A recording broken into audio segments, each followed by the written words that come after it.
Hi guys, very welcome to Ventor and yet another video podcast. As always, I hope you're doing absolutely fantastic. Today on the podcast, guys, we're going to be talking about these little antenna looking things here at the edges of the wings and the stabilizer. In what way are they connected to being intercepted by jet fighters? What do they actually do? And why do you sometimes see pilots standing outside of the aircraft staring at the wing while we're being refueled? Stay tuned. Wind 31016, third one right, third one right. Third one, 31 right. Delta 260. This video is brought to you in cooperation with Brilliant.org. Now, they are helping me create this quality content for you guys. So if you want 20% off their annual fee and you want to check them out, then use the link here below.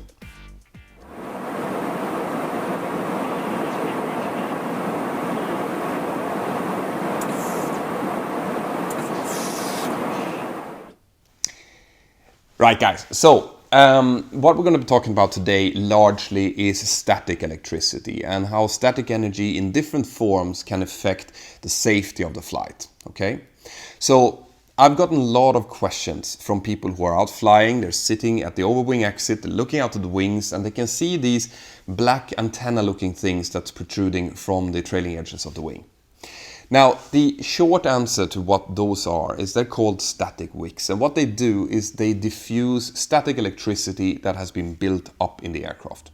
They're not there for, for dissipating energy from a lightning strike, for example, even if they can do that to a certain extent as well. No, they're there more to dissipate the ongoing static buildup that always happens on an aircraft. So, anytime you have an aircraft or anything that's flying through air or snow or rain or anything, the air that's touching the aircraft skin is going to rub up electrons. Okay, so there's going to be a buildup of electrons on the aircraft. That means a negative charge. All right. Now that negative charge is going to want to try to equalize itself. It always does. Okay, and generally speaking, if we didn't have those static wicks, then that would happen in an uncontrolled way. The static buildup tends to try to find the smallest protruding part of the aircraft where it can build up and then release when the static charge is high enough. Now, that is not dangerous per se, but the problem with that when it's happening in an uncontrolled way is that every time that it builds up and it releases one of those arcs or those coronas that happens, it releases static interference that can interfere with our communications equipment and our navigational equipment. And the problem is as well that the smallest, most protruding part, if we didn't have the static wicks, would be the VHF communication antennas and the navigation antennas that you can see on the bottom and the top of the body of the aircraft. Right, so those static wicks were invented way back, basically when we started commercial aviation, when this problem started appearing. They're made out of, generally out of carbon in one form or another. Basically, any material that has really, really low conductivity will work well. And the reason it has to have low conductivity is because we want to release the static energy in a steady but slow flow, right? To avoid the arcing and the coronas and the ionization of the air. Now, the reason we don't want ionization of the air because of static, release is similar to, what happens with the space shuttle. When the space shuttle enters the atmosphere, it comes in at such a high speed that it actually ionizes the air around it. And because of that ionization, it's impossible to have any kind of communication between the space shuttle and the ground while that is going on. Now, in case of an aircraft, the problem is slightly different. So in our communication radios, we have something called automatic gain control. All right. What that is basically a feature inside of the radio that makes sure that we don't have to sit and listen to static noise all the time. Because if we didn't have that, a squelch control is also referred to, you would constantly hear static noise, right? And that would be unbearable. So the radios have built in a feature which automatically listens to how much static background noise there is, and it kind of increases the level of what it lets through into our ears. Now, if we didn't have the static wicks and we would start to have continuous static release happening from our radio antennas, what will happen is that the gain control would think that this is static noise and it would increase the gain. All right, and this is where I come to in what way the static wicks is connected to us being intercepted by jet fighters. Because if that gain control is being raised high enough, it means that it might start cutting out actual ATC communication. And we won't notice anything because the gain control just makes it quiet. So the pilots might be sitting there, flying along, being happily, smiling, talking to each other, and all of a sudden we have jet fighters outside of the window. Look at the radio. Radio is working, calling, and we might or might not get an answer.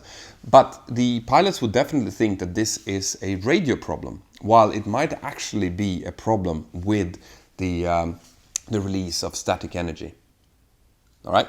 Now, static energy buildup is not constant. It happens mostly when we fly through precipitation. So when we fly through rain showers, or we fly very close to statically charged clouds like cumulonimbus clouds, thunderstorms, and also when we fly at high level and we encounter very, very cool either snow or ice crystals. That's when the highest amount of static energy buildup is there in the aircraft. Now, it's extremely important that the aircraft is connected, well connected. So we have bonding strips that connects, for example, the nose cone with the aircraft body, and even the wheel well doors on the nose gear has specific strips to make sure that if there is a buildup of static energy in one part of the aircraft, it's being kind of seamlessly conducted out and can be released out to the static wicks. Cool, so that's static wicks, all right? We have similar problems with static energy and static buildup when it comes to fueling the aircraft. So you might have noticed this when if you've been sitting in a terminal and watching an aircraft being fueled, that the first thing that the fueler does is always to take a little metal band that it has, and he goes and he connects it to the aircraft structure.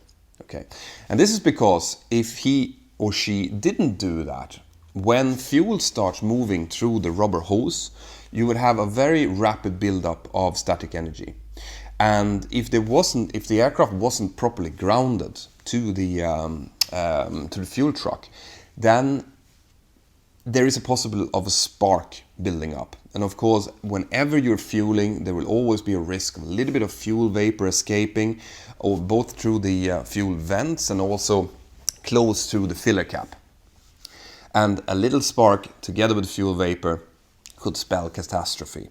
And this is where we come to why you sometimes see pilots staring at the wing while you're boarding an aircraft while we're being refueled.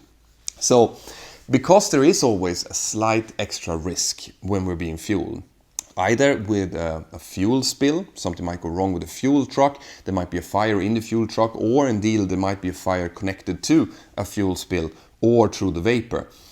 Because we have that, we have to have extra precautions. Okay, so we need to have something called a fuel supervisor.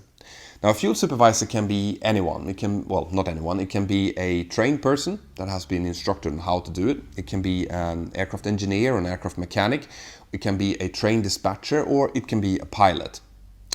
So the role of a fuel supervisor is to be connected with a headset through the cockpit and stand outside looking at the fueling going on, making sure that nothing dangerous is happening, but also to make sure that the emergency exit, like the egress path, is clear. Because of course, while we are being refueled, we're also being filled with cargo potentially and baggage, and we are normally connected to a ground power unit, and all of these things take up space, but they cannot take up space close to the emergency exit. And this is the job of the fuel supervisor, to make sure that the area outside is clear and that nothing is happening. Now, if something, God forbid, would happen, so if there would be a fire or a fuel leak or something like that, well, now the fuel supervisor can quickly relay that to the cockpit, and they can decide either to stop the boarding, get the passengers back off, or in the worst case scenario, actually evacuate the aircraft. Now, if you are curious about seeing how an evacuation is actually done from the cockpit, I highly recommend you to get the Mentor Aviation app and get the rejected takeoff and evacuation collection inside there, which is where I'll show you exactly how we do that. Right, but that's why we have fuel supervisors. And as you can see, as always when it comes to aviation, there is a procedure in force to make sure that the operation of the aircraft is safe, okay? Right, that's all I had about static electricity really. And if you have questions on this subject or any other subject, aviation related or not, just send in your questions here in the comments. I do try to read them all right? Before we go, I also want to send a special thank you to the sponsor of this episode, Brilliant.org. Brilliant.org is helping me create more content for you guys. And what Brilliant actually does, which is why I am so happy to sponsor them, or to let them sponsor me, I should say, is that they give you a way of thinking critically. All right? They give you a way of thinking like a scientist, which is something that is extremely important if you're going to get into the field of aviation.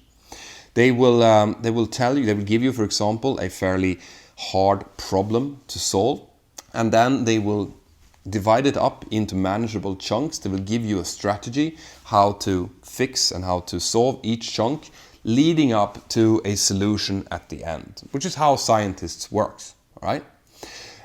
This, when it comes to you preparing for your ATPL exams, specifically the navigational exams, where there's going to be a lot of mathematics, Brilliant is a hugely helpful tool for you. Okay, so the 501st of you who uses this link here below will get 20% off the annual fee of Brilliant, but it's completely free to go and check it out, and I highly recommend you to do that. Right guys, that's all I had for today. As always, I hope you're doing absolutely fantastic wherever you are. I hope that you like this channel so that you've subscribed, but not only subscribe, you have to click the little notification bell. Because if you don't, YouTube will not tell you when I am putting out new content, all right? It might or might not tell you, but if you click the notification bell, they will always send you whenever I do a live stream, or if I have access to a cockpit and I want to show you something, or if I release a new video. So do that, have a fantastic day wherever you are, and I'll see you next time. Bye-bye.